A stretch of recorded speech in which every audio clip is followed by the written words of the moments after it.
Good evening students, कैसे हैं आप लोग। आशा अच्छे होंगे, आप लोगों की पढ़ाई अच्छी चल रही होगी। स्टूडेंट्स, आप सब लोगों का एक बार फिर आपके अपने ऑनलाइन प्लेटफॉर्म प्रयाग एकेडमी में बहुत बहुत स्वागत है। हम लोग उत्तराखंड लोक सेवा आयोग द्वारा आयोजित की जाने वाली जूनियर असिस्टेंट परीक्षा जो 5 मार्च को होनी है, उसके लिए हिंदी की टेस्ट श्रृंखला कर रहे थे। तो इसी से संबंधित चलिए आज का यानी श्रृंखला हम लोग करते हैं। इनमें हमें बताना है कि इसमें अनेकार्थी शब्द हैं तो इनका कौन सा अर्थ नहीं होगा। तो जीव का इसमें अर्थ कौन सा नहीं होगा। जीव का निर्जीव, जी, प्राणी और बृहस्पति। ठीक है, इसमें जीव का अर्थ कौन सा नहीं होगा। तो जीव का निर्जीव नहीं होगा, जीव भी होगा, प्राणी भी होगा, बृहस्पति भी होगा। इस वजह जीवन का कौन सा नहीं होगा। वायु, कर्तव्य, प्राण और जिंदगी। ठीक है, तो इसमें जो जीवन है उसका अर्थ कौन सा है। ये हमारे क्या हैं, अनेकार्थी शब्द हैं। ठीक है, और अनेकार्थी शब्द ज़्यादातर अब क्या पूछ रहा है, हमारा लोक सेवा आयोग पूछ रहा है। ठीक है, तो चलिए इसका बताइए कि इसका जो है कौन सा जीवन। ठीक है, तो जीवन का कौन सा नहीं होगा। तो जीवन का वायु भी होगा, प्राण भी होगा, जिंदगी भी होगा, लेकिन कर्तव्य नहीं होगा। जलज का कमल होता है, शंख, मछली और कपोत, यानी जल से जन्म लेने वाला। तो हमारा जो अर्थ होगा इसका यानी अर्थ नहीं होगा वो कपोत। कपोत का मतलब है, ठीक है, यानी कि जो कबूतर। ठीक है, इसके बाद है टीका। टीका का कौन सा, ठीक है, नहीं होगा। तो टीका का क्या नहीं होगा। तिलक होता है, फलदान, ठीक है, व्याख्या और आडंबर। तो यहाँ पर हमारा हो जाएगा आडंबर, इसका नहीं होगा। तो टीका का तिलक भी होता है, फलदान भी होता है, व्याख्या भी होता है। ठीक है, व्याख्या का मतलब किसी भी चीज़ की व्याख्या करना किताब की, उसे टीका कहा जाता है। ठाकुर का कौन सा नहीं होगा। तो सेवक, स्वामी, भगवान और जाति विशेष। ठीक है, तो इसमें कौन सा नहीं होगा, सेवक नहीं होगा। ठाकुर का मतलब तो मालिक होता है। तक्षक, ठीक है, तो तक्षक का क्या होगा, बढ़ई, शिलान्यास कर, शिलान्यास, विश्वकर्मा और सूत्रधार। तो इसमें हमारा जो तक्षक होगा, ठीक है, इसका शिलान्यास नहीं होगा। ठीक है, शिलान्यास करता होगा। बढ़ई, विश्वकर्मा और सूत्रधार होगा तक्षक। ठीक है, शिलान्यास नहीं होगा। द्विज, द्विज का मतलब 2 बार जन्म लेने वाला। पक्षी, दांत, गौना और ब्राह्मण। तो यहाँ पर द्विज, कौन सा द्विज का अर्थ नहीं होगा। तो गौना नहीं होगा। ठीक है, गौना का मतलब दूसरा विवाह यानी दोबारा विवाह। गमन। धन का कौन सा नहीं होगा, संपत्ति, जोड़, स्त्री और नरेश। तो इसमें धन का कौन सा नहीं होगा। तो धन का क्या नहीं होगा, नरेश नहीं होगा। अगला प्रश्न है, शब्द युग्म है, इनके अर्थ बताना है। कुल और कूल। ठीक है, तो कुल का मतलब क्या होता है, वंश, और कूल का मतलब होता है किनारा। तो हमारा उत्तर हो जाएगा वंश और किनारा। कलमस और कुलमास।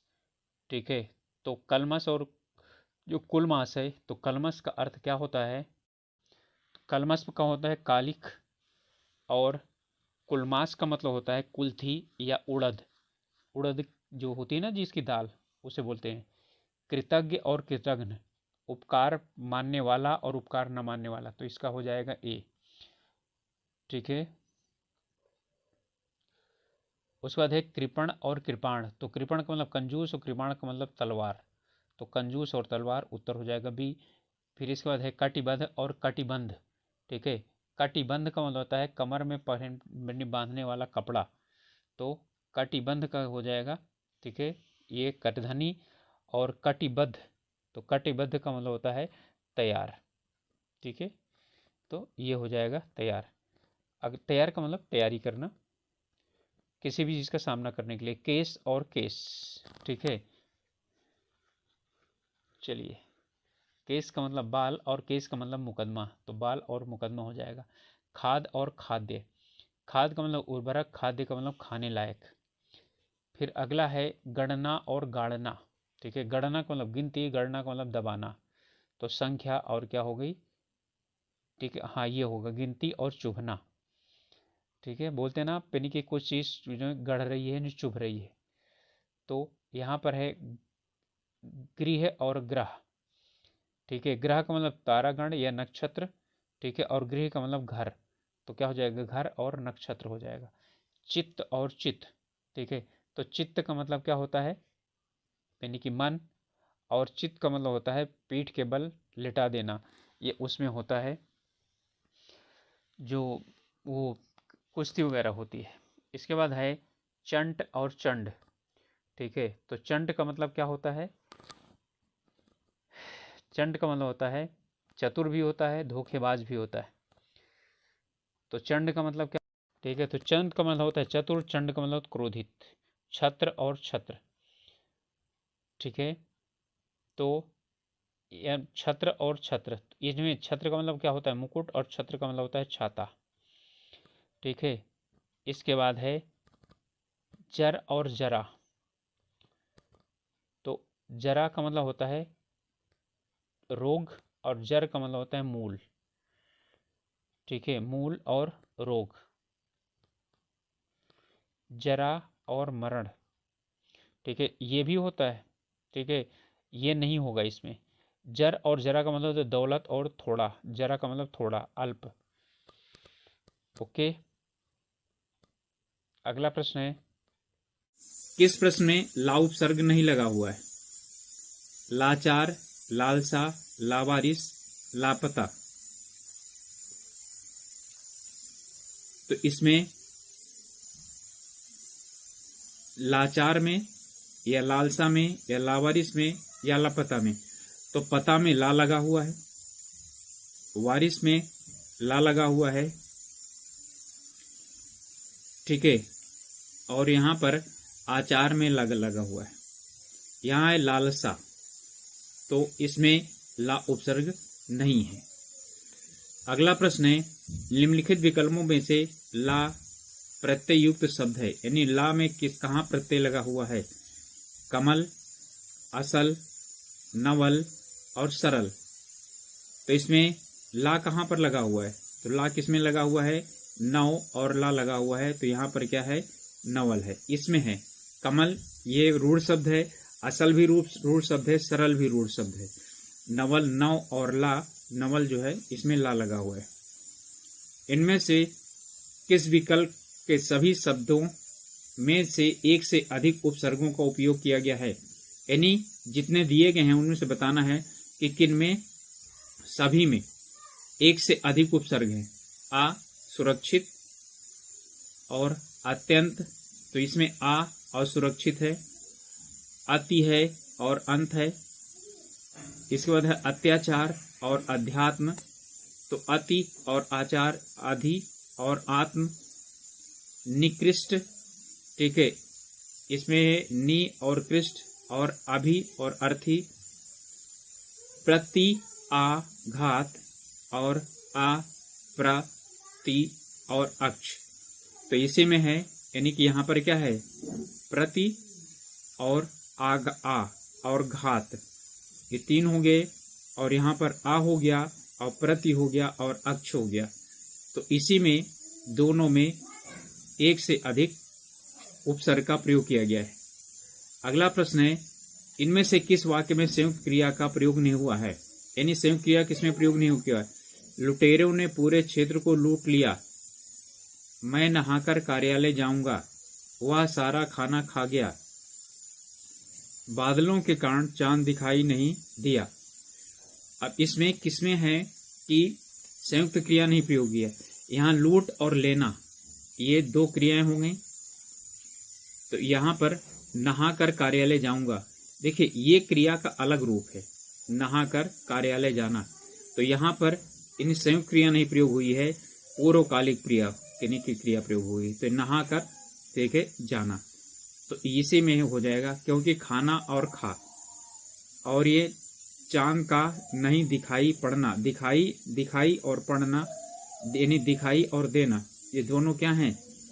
ये दिखना और देना दोनों क्रियाएं हैं।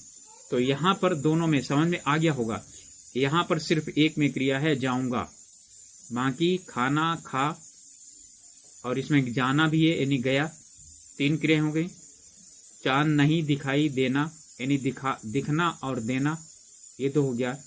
लूटना और लेना तो समझ में आ गया होगा इस वाले में, यानी कि यहाँ पर से बी वाला आपका उत्तर हो जाएगा, नहाकर कार्यालय जाऊंगा। अगला है किस वाक्य में निजवाचक सर्वनाम का प्रयोग नहीं हुआ है? वे अपने आप चले गए, वह अपने आप को बहुत होशियार समझता है, मैं आप लोगों का बहुत आभारी हूं, किसान अपने आप मस्त रहता है। किसान अपने आप मस्त रहता है, तो इनमें किसमें निजवाचक सर्वनाम का प्रयोग नहीं हुआ है? तो यहां पर निजवाचक सर्वनाम अपने आप सही है, अपने आप को भी सही है, अपने आप भी सही है। यहां आप लोग हूं, तो लोग जो है वो क्या है? संज्ञा है, और ये क्या है? आप जो है वो सर्वनाम है। तो संज्ञा और सर्वनाम एक साथ आया है, तो सर्वनाम विशेषण के रूप में प्रयोग हुआ है, ना कि यहां पर ये निजवाचक के लिए। ठीक है, तो आपका उत्तर हो जाएगा सी, इसमें निजवाचक नहीं है। अगला प्रश्न है विशेषण शब्द रहित वाक्य कौन सा है? यानी किस वाक्य में विशेषण नहीं आया है? तो किस वाक्य में विशेषण नहीं आया है? मैं पिछले वर्ष गांव गया था, सभा में कम लोग आए थे, दुकान में कुछ फल खरीद लाओ, दुकान से कुछ फल खरीद लाओ, थोड़ा खाओ खूब चबाओ। तो इसमें विशेषण किसमें नहीं है? तो मैं पिछले वर्ष, ठीक है, तो यहां पर क्या है? विशेषण है मैं पिछले वर्ष, गुणवाचक विशेषण, सभा में कम लोग आए थे, अब ये संख्यावाचक विशेषण, दुकान से कुछ फल खरीद लाओ, तो कुछ फल क्या है? परिमाणवाचक है, थोड़ा खाओ खूब चबाओ। ठीक है, तो थोड़ा खाओ और खूब चबाओ। अब यहां खाने की बात की जा रही है, तो यहां खाना है, थोड़ा खाओ खूब चबाओ, खाना क्रिया है और चबाना क्रिया है, तो ये सब क्या हो गए? ये क्रिया विशेषण हो गए। ठीक है, ना कि विशेषण। तो आपका उत्तर हो जाएगा क्या? थोड़ा खाओ खूब चबाओ। अगला प्रश्न है निम्नलिखित में से तत्सम शब्द कौन सा है? तो इनमें से तत्सम शब्द कौन सा है? अनमोल, अमरूद, कवि या चिड़िया? तो तत्सम शब्द कौन है? क्या अनमोल है या अमरूद है या कवि है या चिड़िया है? तो आप लोग जानते हैं कवि ही क्या है? ये तत्सम शब्द है। जिन शब्दों का शब्द रूप बनता है, ठीक है, वो क्या होते हैं? वो तत्सम शब्द होते हैं। तो यहां पर कवि का रूप बनता है, तो ये आपका हो जाएगा कवि, यहां पर तत्सम शब्द हो जाएगा। अगला प्रश्न है इनमें से विदेशी शब्द कौन सा है? तो विदेशी शब्द कौन सा है? बहादुर, सूत्र, जूता या नकुल?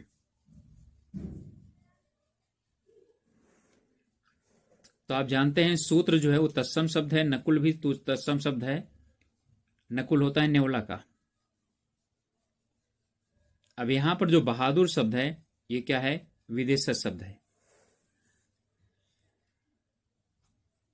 अगला है इनमें से किस विकल्प के सभी शब्दों में उपसर्ग तथा प्रत्यय दोनों का प्रयोग हुआ है? यानी कि दो दो दिए गए हैं और इनमें दोनों में उपसर्ग और प्रत्यय दोनों प्रयोग हुआ है, तो बताना है। प्रत्याशित, करणीय। देखिए यहां पर क्या है? कोई भी यहां करना है और यहां पर ये प्रत्यय लगा हुआ है, यहां पर ये नहीं होगा। परिपूर्णता और अधार्मिक, अनुमानित और अत्याचार, घुमक्कड़ और मुस्कुराहट। ठीक है, चलिए अब बताइए इनमें घूमना और क्या हुआ? अक्कड़, और ये आहट, यहां सिर्फ और सिर्फ क्या है? दोनों में सिर्फ प्रत्यय हैं, उपसर्ग नहीं है। अनु और मानित, अत्याचार, और परिपूर्ण और अधार्मिक। तो यहां पर परि और पूर्ण और ता, तो यहां पर क्या चीज है, इसमें दोनों में और अधार्मिक में आ है उपसर्ग और धार्मिक यानी एक प्रत्यय है। तो परिपूर्णता और अधार्मिक में प्रत्यय और उपसर्ग दोनों है। परि उपसर्ग है और इसमें ता जो है वो प्रत्यय है।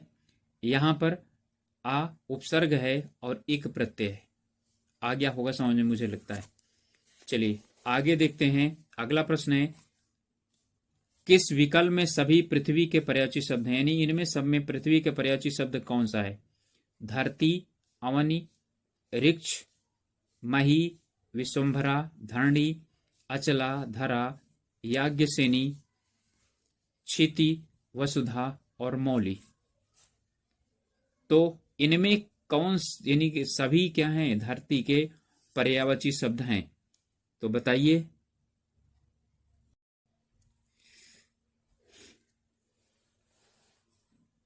ओके, इसमें मही है, विश्वंभरा है और धरणी, ये इसमें तीनों पृथ्वी के पर्यायवाची शब्द हैं।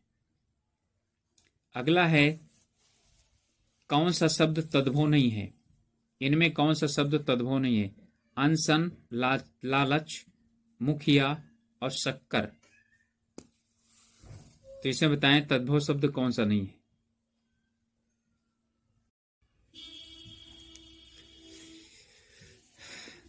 तो इसमें अनशन जो है वो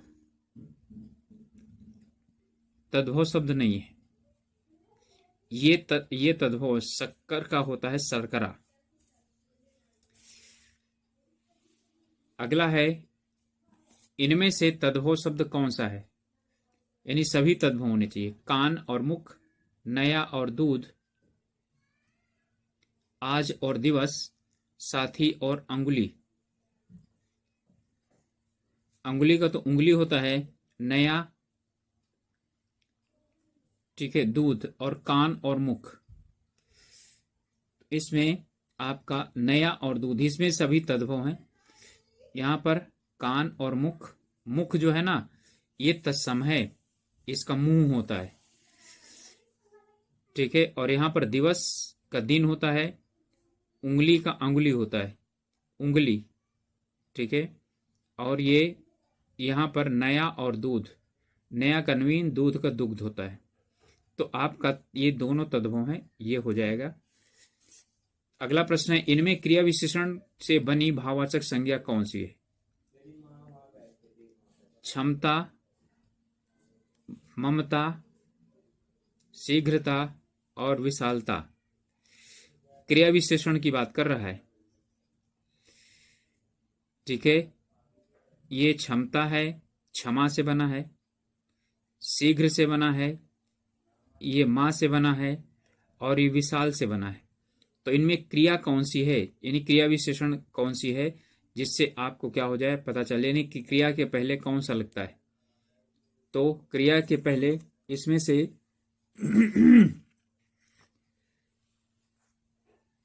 शीघ्र, ठीक है, शीघ्र लगता है।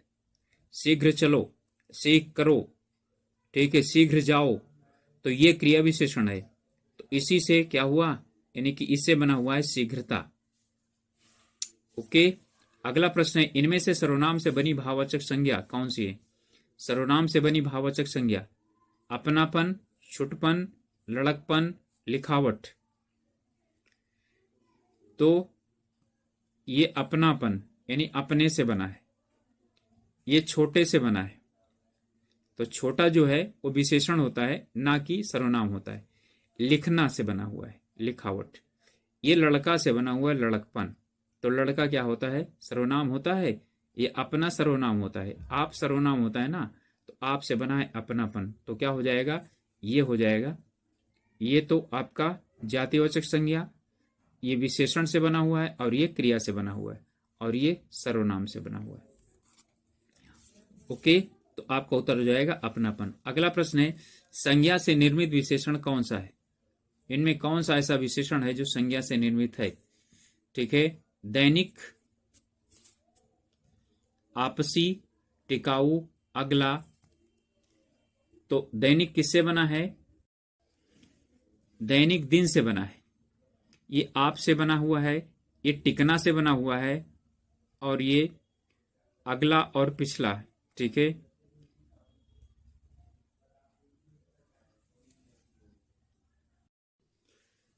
तो ये दिन से बना हुआ है ना, और दिन क्या है? वो संज्ञा है। तो दिन से बना है दैनिक, तो दैनिक हो जाएगा। अगला प्रश्न है, किस शब्द में अधिकरण तत्पुरुष समास है?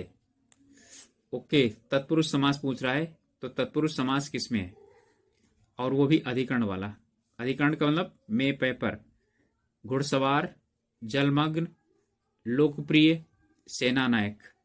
तो सेना का नायक, लोक में प्रिय, ठीक है, या लोगों का प्रिय, और जल में मग्न, और एक घुड़सवार, घोड़े पर सवार। तो क्या हो जाएगा? तत्पुरुष समास नहीं है। तो यहां पर आपका, तो घोड़े पर सवार ये भी है, जल में मग्न ये भी सही है, यानी जल में डूबा हुआ, और लोकप्रिय यानी कि लोक में प्रिय ये भी सही है। सेना का नायक, यहां पर संबंध तत्पुरुष है। ओके, तो आपका उत्तर हो जाएगा डी, सेना नायक। अगला है, किस वाक्य में संबंध तत्पुरुष यानी संबंध सूचक अव्यय का प्रयोग नहीं हुआ है? संबंध सूचक अव्यय का प्रयोग नहीं हुआ है। तो संबंध सूचक अव्यय, मुझसे पहले वे चले गए, हथियार सहित आतंकवादी पकड़े गए। अगला है, बच्चे उस ओर गए हैं, अजमेर के निकट पुष्कर तीर्थ है। तो इसमें आपका कौन सा हो जाएगा? देखिए, यहां पर दिया है बच्चे उस ओर गए हैं, तो संबंध है ना, तो यानी हथियार सहित, तो आतंकवादी पकड़े गए, तो ये क्या है? संबंध है। मुझसे पहले वे चले गए, तो यानी कि यहां पर भी संबंध है। वे बच्चे उस ओर गए, ये संबंधवाचक नहीं है। ठीक है, ये दिशावाचक है। ठीक है, और इसमें निकट, दूर, ये सब क्या है? आते हैं। तो आपका क्या हो जाएगा? इसमें बच्चे उस ओर चले गए हैं, यह क्या है? संबंध सूचक अव्यय यहां पर प्रयोग नहीं हुआ है। अगला प्रश्न है, रीतिवाचक क्रिया विशेषण से संबंधित कौन सा वाक्य है? यह पत्रिका प्रतिमाह छपती है, वह अचानक चला गया, तुम्हारी पुस्तकें यहां रखी हुई हैं, सभी बच्चे बाहर खेल रहे हैं। तो यहां पर, ठीक है, कैसे, तो कैसे का जो उत्तर मिलता है वो रीतिवाचक होता है। तो कैसे का उत्तर यहां पर किसमें मिलेगा? यह पत्रिका कैसे छपती है, वह कैसे चला गया, तुम्हारी पुस्तकें कैसे रखी हैं, सभी बच्चे कैसे खेल रहे हैं। तो इसमें सिर्फ और सिर्फ कैसे लगाने पर एक ही उत्तर मिलता है, वह कैसे चला गया, अचानक चला गया। अब आगे कर लीजिए, यह पत्रिका कैसे छपती है, तो नहीं पता। ठीक है, कैसे नहीं, कब छपती है, पता चला, कब, समय। पुस्तकें कहाँ रखी हैं, ठीक है, तो कहाँ का मतलब क्या हुआ? ठीक है, स्थानवाचक। इस बार सभी बच्चे बाहर खेल रहे हैं, तो कहाँ खेल रहे हैं? तो यानी कि ये सब कहाँ, ये दोनों में कहाँ से, और ये यहां से भी कहाँ से आता है, यानी कब आता है, यहां पर है। ठीक है, कैसे, तो आपका उत्तर जो हो जाएगा वह अचानक चला गया। तो आप लोगों को पता है तो ठीक है, नहीं तो इसमें वीडियो पड़े हुए हैं, आप लोग देख सकते हैं कि कैसे आप उसका निर्धारण कर सकते हैं। जब दो संयुक्त क्रियाएं एक साथ प्रयुक्त होती हैं तो वहाँ कौन सा चिन्ह लगाया जाता है? संयुक्त क्रियाएं, अल्प विराम चिन्ह, पूर्ण विराम चिन्ह, योजक चिन्ह, या इनमें से कोई नहीं। तो जब संयुक्त क्रियाएं एक साथ जब प्रयोग होती हैं, ठीक है, तो क्या हम उनमें क्या करते हैं? कोई चिन्ह लगाते हैं, ठीक है, अथवा बिना चिन्ह के प्रयोग करते हैं। तो यदि हमें ज़रूरत पड़ी तो हम क्या करते हैं? उसमें योजक चिन्ह लगाते हैं, अन्यथा कोई चिन्ह नहीं लगाते हैं। तो जो संयुक्त क्रियाएं हैं वो एक साथ यदि प्रयोग की जाती हैं तो वहाँ पर कौन सा चिन्ह लगता है? योजक चिन्ह लगता है। तो किस वाक्य में विराम चिन्ह का प्रयोग सही हुआ है, इसमें बताना है कि सही विराम चिन्ह किस में प्रयोग हुआ है। तो चलिए बताइए इसका उत्तर क्या होगा। शायद पटना के रहने वाले हैं। आप शायद पटना के रहने वाले हैं। आप शायद पटना के रहने वाले हैं। आप शायद पटना के रहने वाले हैं। ठीक है, तो इसमें कौन सा है? तो इसमें बीच में कहीं पर भी कोई चिन्ह नहीं लगना है। ये जो है यानी प्रश्नवाचक चिन्ह लगना है। और यहाँ क्योंकि इसमें निश्चयात्मक नहीं है इसलिए प्रश्नवाचक लगेगा। और यहाँ से यहाँ तक कोई चिन्ह नहीं लगेगा। ठीक है, तो आप शायद पटना के रहने वाले हैं। ठीक है, ये एक तरह से प्रश्न पूछने का है, तो ये आपका क्या हो जाएगा, यही सही होगा। ठीक है, चलिए अब इसमें अगला प्रश्न है, कह रहा है किस विकल्प में विराम चिन्ह का सही प्रयोग हुआ है। तो बताइए किस वाले में सही प्रयोग हुआ है। जीवन विश्व की संपत्ति है। ठीक है, प्रसाद। जीवन विश्व की संपत्ति है, प्रसाद। ध्यान दीजिएगा, जीवन विश्व की संपत्ति है, प्रसाद। जीवन विश्व की संपत्ति है, क्वेश्चन मार्क, प्रसाद। जीवन विश्व की संपत्ति है, प्रसाद।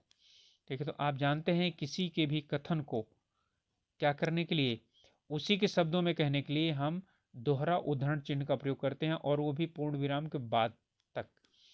तो हमारा ए सही हो जाएगा, जीवन विश्व की संपत्ति है। तो हमारा क्या हो जाएगा, ये वाला सही हो जाएगा, ए सही हो जाएगा। चलिए अगला प्रश्न है,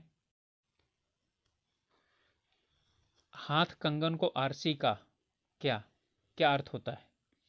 ईमानदार को डरने की आवश्यकता नहीं, प्रत्यक्ष को प्रमाण की आवश्यकता नहीं, परिश्रमी आलस्य नहीं करता, या उपरोक्त में से कोई नहीं, या उपरोक्त में से सही। तो परिश्रमी आलस्य नहीं करता, ये हाथ कंगन को आरसी क्या, पढ़े लिखे को फारसी क्या। तो इसका हमारा क्या होता है, बी, प्रत्यक्ष को प्रमाण की आवश्यकता नहीं होती। ठीक है, अगला प्रश्न है कि कठोर परिश्रम के बिना जीवन में सफलता नहीं मिलती, इस संदेश के लिए उक्ति क्या है।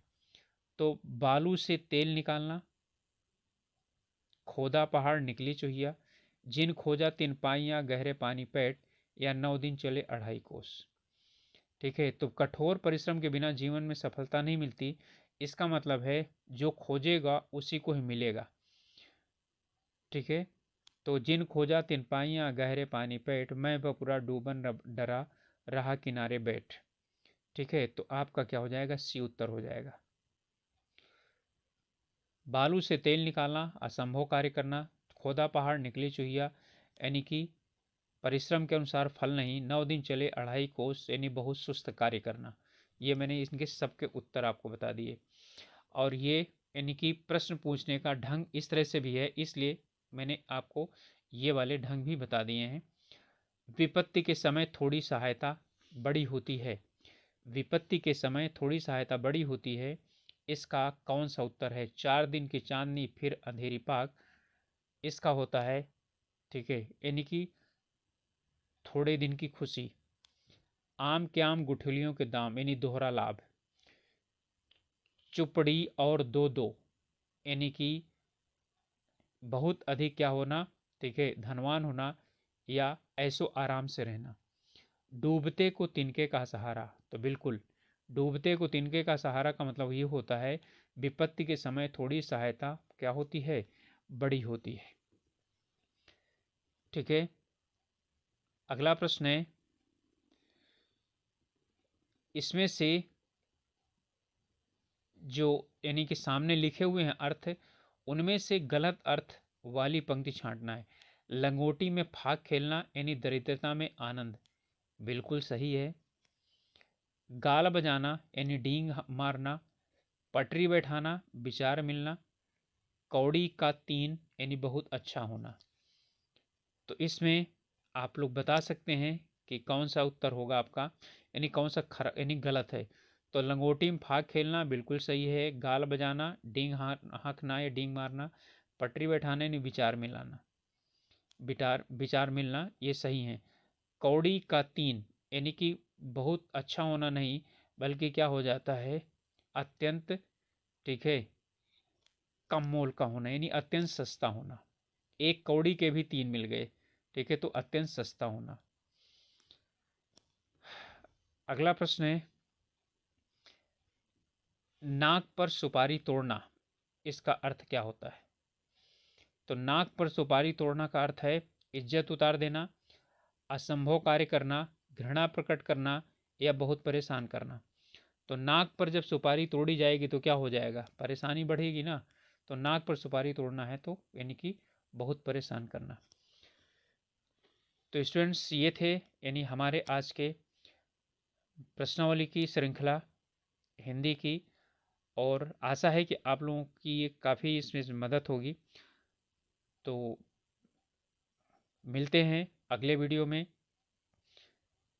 तो इसके साथ ही एक रिक्वेस्ट है आप लोगों से, अभी तक चैनल को सब्सक्राइब नहीं किया है तो प्लीज़ सब्सक्राइब कीजिए और अपने ग्रुप्स में शेयर कीजिए, जिससे कि और भी यदि कोई हम लोगों के साथ मिल करके और अपना परीक्षा जो है वो यानी हिंदी वाला पोर्शन और अधिक अच्छा बनाना चाहते हैं, तो वो यानी हम लोगों के साथ मिल करके और अपनी तैयारी को और अच्छा बना सकते हैं। ओके, मिलेंगे अगले वीडियो में। तब तक के लिए अच्छी तरह से पढ़ाई कीजिए, अपने स्वास्थ्य का ध्यान रखिए। Okay, all the best.